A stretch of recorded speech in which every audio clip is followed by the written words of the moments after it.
All right, I got my Human sitting here. It's hooked up to my Ayrtekk Booster pump, and just gonna try to give you a little short vid here on what's going on. Let's see. There's the Ayrtekk Booster pump. There's the low side. Over there's the high side. This tank right here is feeding my high pressure. You can see it's just a little over 2,000 psi. It's feeding the high side. Tank over here is feeding my low side. It's a little over 2,000.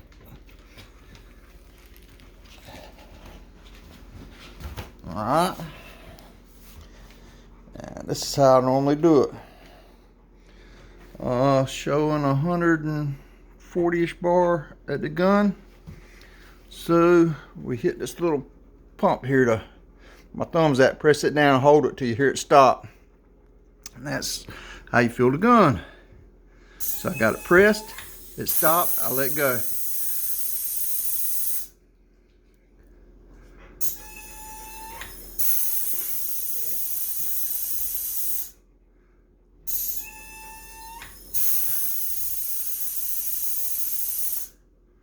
That's how she works.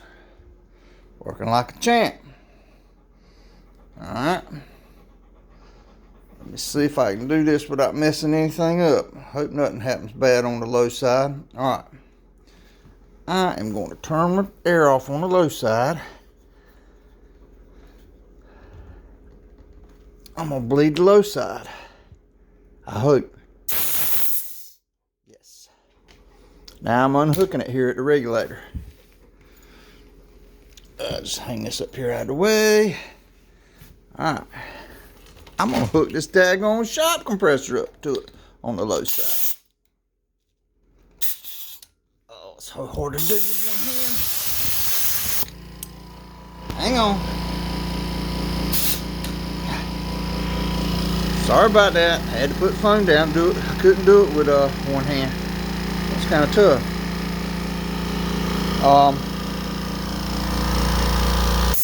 Compressor supposedly maxes out at 120. So now I got the shock compressor hooked on the low side.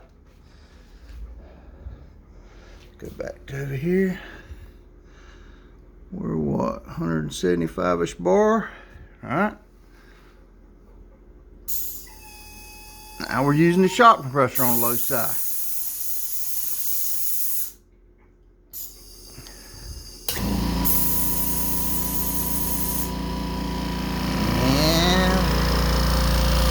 Compressor. It went down probably to between 100 and 110 psi.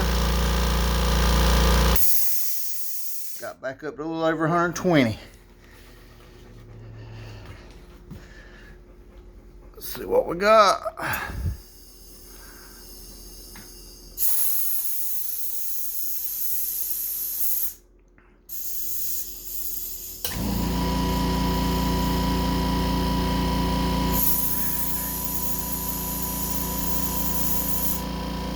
We've got about 220 bar in it, and first two pumps were with the SCBA tanks.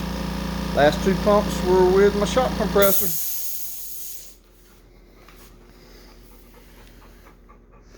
I couldn't tell a whole lot of difference. This is just temporary. I hardly ever use the shock compressor, but I just want to show you the difference in the two. In fact, let's unhook it and see if we can go one more time with the back to the regular stuff. Boom, yeah.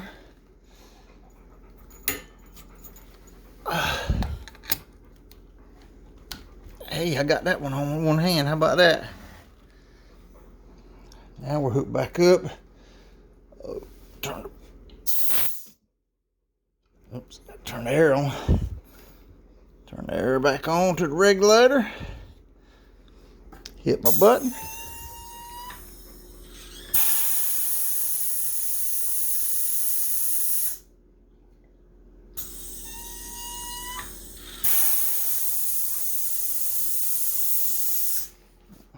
We're back to using nitrogen out of both bottles.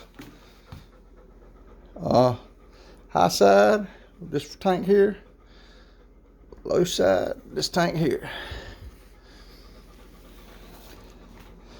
Hope that was helpful. If anybody had any questions, I decided to use the Hubin since I didn't have to worry about overfilling it or anything. It'll take up to 300 bar. So about 4,300 PSI. All right, fussle out.